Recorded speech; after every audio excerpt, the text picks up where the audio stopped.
Attention, you're listening to the Todd Huff Radio Show, America's home for conservative, not bitter talk radio. Be advised that the content of this program has been documented to prevent and even cure liberalism, and listening may cause you to lean to the right.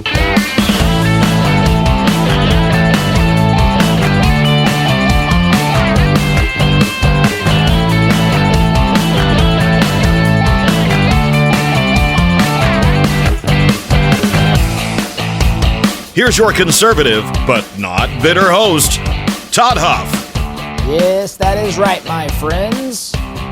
You are listening to America's home for conservative, not bitter talk. It is a pleasure to be here. Thank you so much for listening. This hour of the program, I want to talk about this concurrent budget resolution that has passed the House. The House and the Senate are trying to reconcile their differences.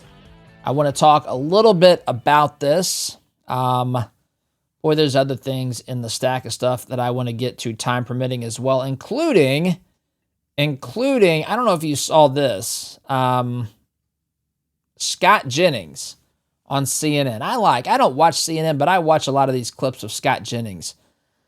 He just trounces these leftist lunatics, but he's on CNN criticizing the people in and around the Biden administration who have come out with books recently about how bad Biden's condition was and so forth.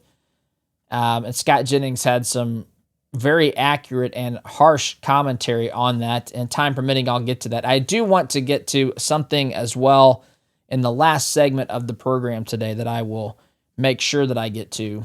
Something that I want to share on a personal level with you, which I'll do in due course here, my friends. So, that being said, friends, if you like seafood, I'm not talking any seafood, I'm talking fresh, wild-caught, not farm-raised, not at the end of the supermarket freezer aisle sort of stuff. I'm talking fresh, wild-caught Alaskan seafood. Then check out Kenai Fish. Their salmon comes from the pristine waters of the Kenai and Castle Loft rivers. They've got sockeye, they've got coho, they've got king salmon. All of that is harvested and vacuum sealed, shipped next day air to lock in that just caught flavor. Fresh salmon, my friends. But it's not just salmon, it's also halibut. They've got mild, sweet flavored halibut. They've got shellfish like king crab and snow crab and scallops. All of this, my friends, at KenaiFish.com. That's spelled Kenai, KenaiFish.com. It's family owned. They care about quality as much as you care about what you listen to on the radio, my friends, which obviously your standards are high by listening to this program. Their seafood standards are also very, very high. KenaiFish.com, KenaiFish.com. Promo code Todd will save you 15% on your order. KenaiFish.com. My friends, you'll taste the difference and you'll be hooked. I actually love saying that. You'll be hooked. KenaiFish.com, promo code Todd. All right, so let's talk a little bit about this budget resolution. Barely passed the House of Representatives. 2 votes against it were Republicans, not a single Democrat vote. It passed 216 to 214 in the House of Representatives. Representatives Thomas Massey of Kentucky and Representative Victoria Spartz here from our state, my state of Indiana. She's not my congresswoman, although I did see her at the airport one time.